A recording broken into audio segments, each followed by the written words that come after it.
Have you ever felt it? A deep, unshakable feeling that you're running a race you were never meant to win? You pour your soul into every day. You show up when others won't. You stay late when everyone else has gone home. You follow the rules. You believe in the promise of hard work. You carry your integrity like a sacred shield. Yet, you find yourself fighting for every inch, struggling just to stay afloat while you watch others, seemingly unbound by the same laws of effort and ethics, rise with an unnatural ease. If this resonates with a truth buried deep within your spirit, know that you are not alone and you are not imagining things. This message is a frequency meant for you. Let me know in the comments if you feel this, because what we are about to uncover is the very architecture of the reality you've been taught to accept, but which your soul has always known was a cage. You see, the story they sold us is a masterpiece of illusion. It's a tale whispered into our minds from our very first breath, a lullaby of meritocracy sung to us in our cradles. The story goes like this: if you grind, if you are honest, if you are patient, your time will come, your reward will manifest. And so you wait. You pour your life force, your precious, unrepeatable moments, into the gears of a machine, trusting that your sacrifice will be honored. But deep down, in the quietest chambers of your heart, a different voice speaks. It's the whisper of your higher self, a vibration of pure truth, and it tells you something is fundamentally wrong. You try to silence it with more work, more effort, more hope. But the feeling persists, a constant, low hum beneath the noise of your daily life, reminding you that the equation you were given simply doesn't add up. This isn't a personal failure. It's a systemic design. Look around. This pattern isn't unique to you. It's an echo reverberating through cities, across nations, and down through the corridors of generations. The most dedicated souls, the ones who are the very bedrock of society, often remain pinned to the bottom. Why do the most loyal employees, who gave decades of their lives to a company, often retire with barely enough to survive? Why do the essential workers, the ones who hold our world together, live in a constant state of financial anxiety, a single emergency away from ruin? It's because the system, this grand story we're all in, praises the virtue of labor but channels the rewards of that labor upwards to those who are completely detached from the effort itself. They are the architects of the game, and they've designed a board where their pieces always win, while yours are perpetually sacrificed. So, what is the source of this profound injustice? Is it just bad luck, a broken economy, widespread corruption? While those are symptoms, they are not the root cause. The truth, the one that is so often hidden in plain sight, is far more calculated. It is design. Poverty and struggle are not accidental byproducts of a flawed system. They are necessary components for its function. The entire structure requires a vast foundation of people who are kept perpetually striving, perpetually hoping, but never truly arriving. They don't need to bind you with physical chains anymore. The chains they use now are far more subtle and far more effective. They are chains forged from belief. You are trapped not by walls of steel, but by the invisible bars of a story you were conditioned to believe is your own.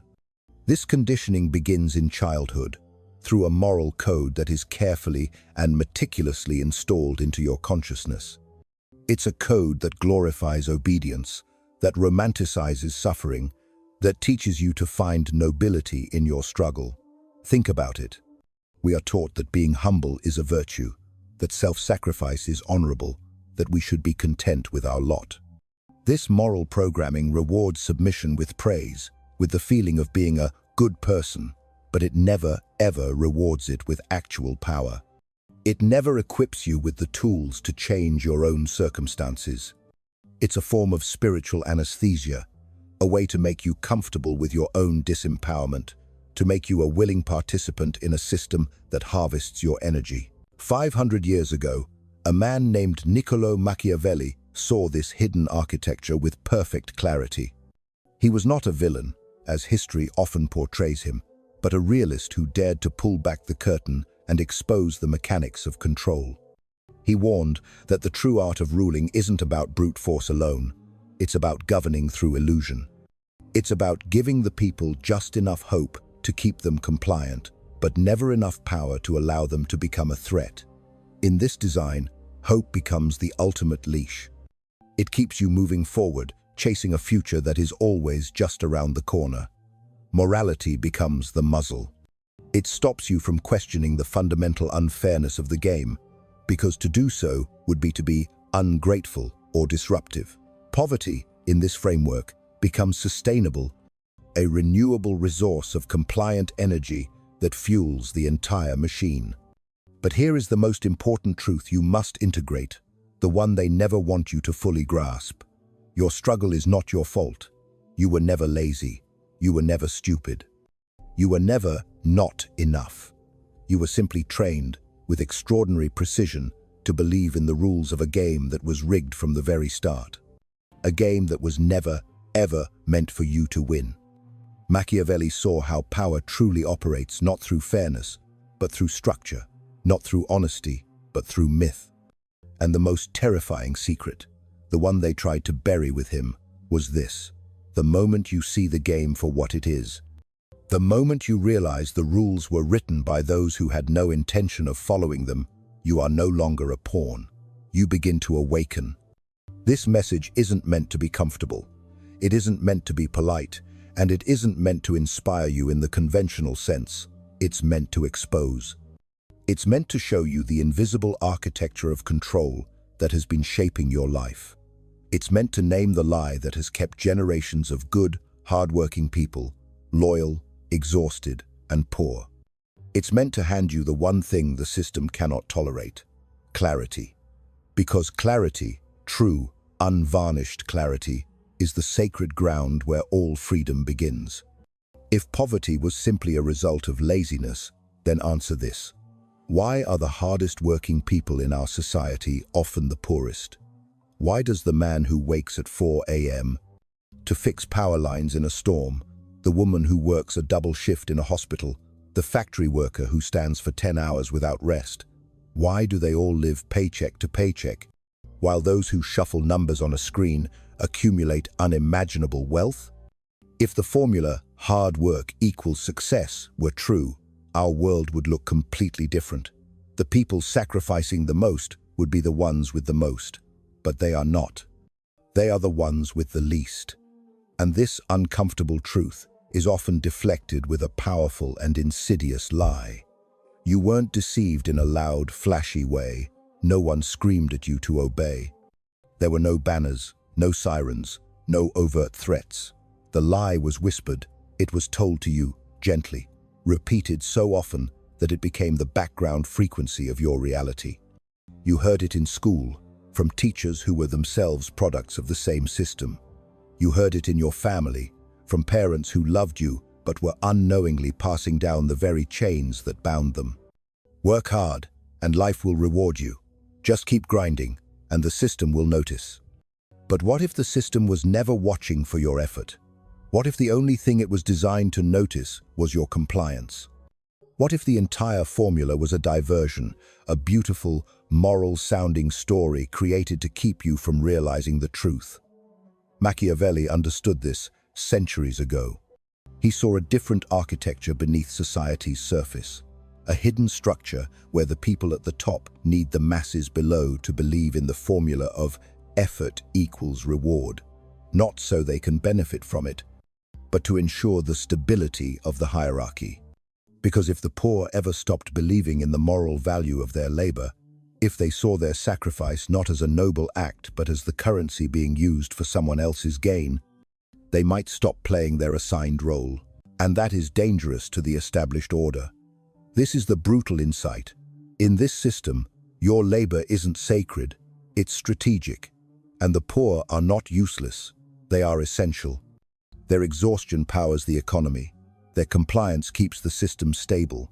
Their hope, fueled by the false promises dangled before them, is the very lubricant that keeps the great machine running smoothly.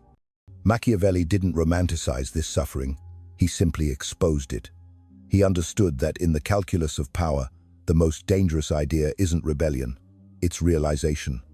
It's the moment you understand that your loyalty is being harvested, that your moral effort is being used as fuel, not valued as virtue.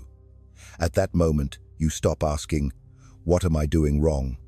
And you start asking a far more powerful question: who benefits from me staying tired, obedient, and underpaid?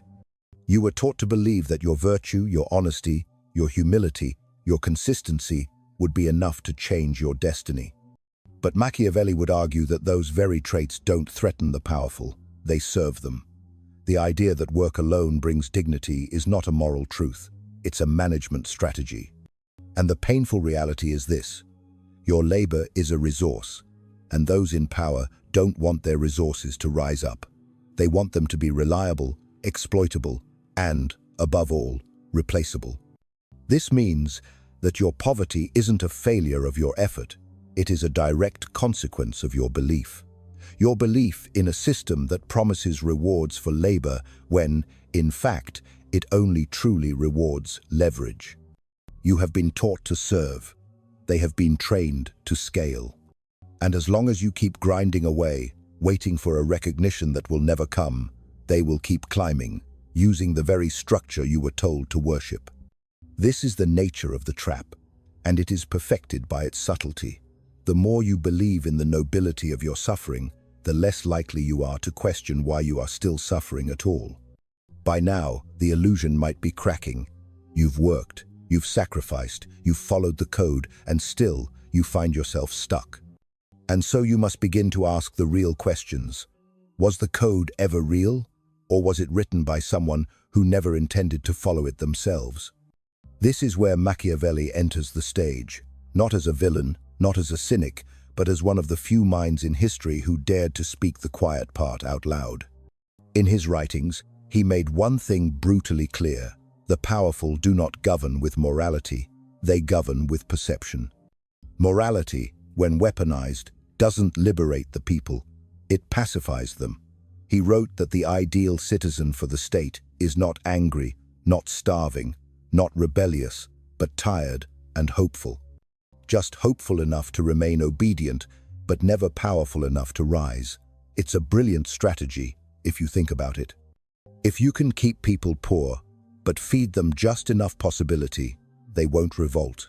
They'll dream, they'll grind harder, they'll complain less, and they will quietly, privately blame themselves when the dream doesn't arrive. Machiavelli understood this psychological dynamic better than most. He said, "The poor are not dangerous when they are hungry. They become dangerous when they realize they've been deceived." That's precisely why the deception must feel moral, righteous, and deserved. You're not broke. You're earning your way. You're not exploited. You're on the path. You're not disposable. You're waiting your turn. But Machiavelli's writings shattered that narrative. He peeled back the curtain and revealed that the systems of control don't need to use violence if they can sell you a story. And the most powerful story is this: you're close, you're almost there. Just one more year, one more promotion, one more sacrifice. And so, you try again. Harder this time, more loyal, more patient. And while you do, they introduce one final trap: debt. Buy now, pay later. Invest in yourself. You deserve it. Swipe, subscribe, upgrade.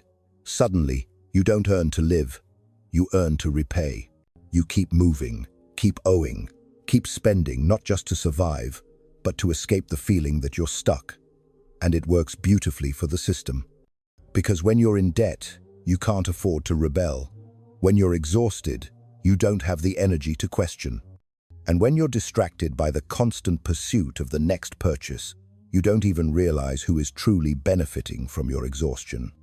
The machine just keeps running, polished, efficient, and silent. This isn't because the poor are weak, but because the tools used to pacify them, education, morality, myth, and consumption, are stronger and more insidious than any physical cage. And the most dangerous part? They are invisible, and that is exactly why they work. Because the moment you can name a system, you begin to see its edges. You begin to test it, to doubt it, to question why you ever submitted to it in the first place. And that is truly dangerous for those in power. You see, power doesn't fear poverty. It doesn't even truly fear rebellion. It fears clarity.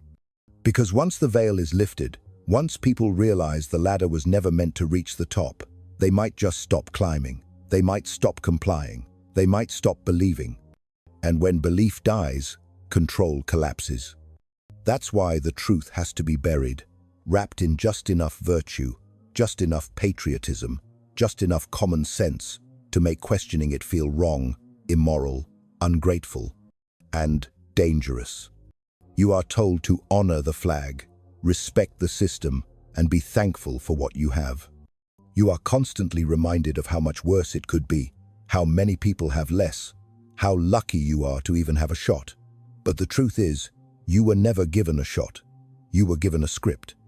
A carefully written story designed to keep you moving, working, and hoping, without ever asking who is writing the next chapter.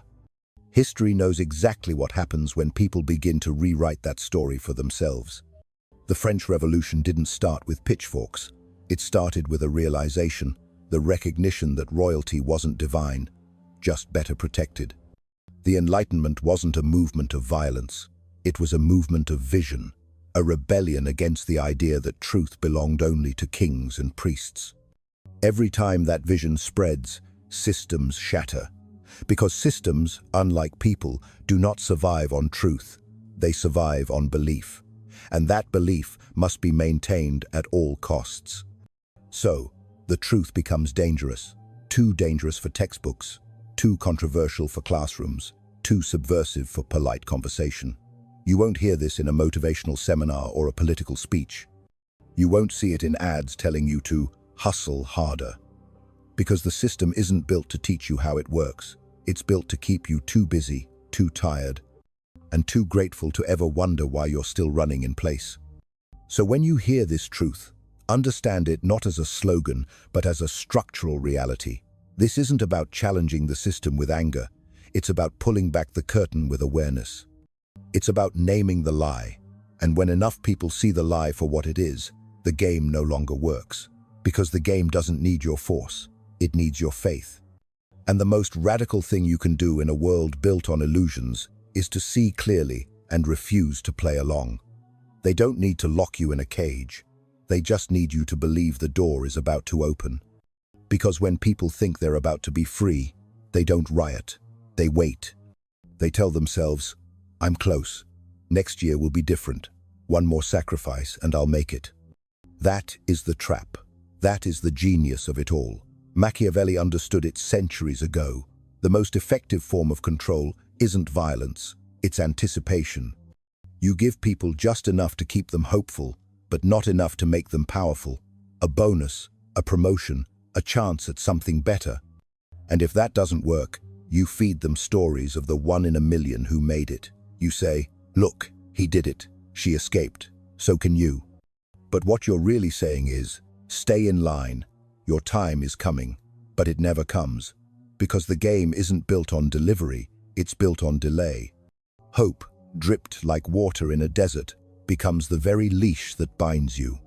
And people, desperate for meaning, hold on to it like it's salvation, even as the system exploits them, exhausts them, and ultimately forgets them. They defend the very story that entraps them, because deep down, they need to believe their suffering is part of something noble. They need to believe that if they just keep playing a little longer, they'll finally win. And so, the worker becomes the believer becomes the preacher, and the prisoner becomes his own guard. They will fight anyone who questions the game, not because they love the system, but because they've invested too much of their own life force to walk away now. They've built their entire identity around the story, and if the story breaks, so does their sense of self. That is what makes this trap so cruel, so elegant. It's not held together by force. It's held together by the fear of admitting you've wasted your life on a lie. And rather than face that horror, people double down. They say, work harder, be grateful, your time is coming. And they pass the trap to the next generation, wrapped in the language of virtue. Machiavelli wasn't surprised by this. He said the masses do not crave truth, They crave the feeling that the truth is just around the corner. They don't want to break the machine. They want to believe the machine will finally notice them, that if they keep their head down, stay loyal, and suffer well, one day they'll be chosen. But the machine doesn't choose, it consumes, and every generation that waits its turn simply feeds it again. So the question is no longer, why am I stuck? The real question is, what am I clinging to that makes staying stuck feel safer than getting out? The question is no longer why you are trapped, but why you continue to worship the cage. Because once you see the system for what it is, you face a profound choice. Not whether to break it, not whether to beat it, but whether to keep pretending it was ever built for you at all. Machiavelli wouldn't tell you to burn it down. He'd tell you to stop bowing to it. Because once you know the game is rigged, you don't need to play harder. You need to change your posture. You don't need escape. You need a new stance. Stop looking for an exit and start choosing where you stand.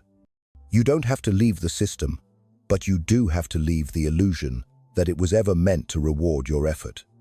No one is coming to save you. There is no medal for playing fair in a rigged game. There is no applause for a loyalty that is never returned. Your kindness is harvested. Your work is directed. Your obedience is flattered but never truly liberated. So stop begging the system to love you. Stop waiting for the reward that was never written into your chapter. This isn't about becoming cold. It's about becoming conscious. Because the poorest person isn't the one without money. It's the one who still thinks like someone else, someone richer, someone higher up the chain, still chasing approval, still asking for permission, still trying to be good by a definition of worth that was designed to enslave them.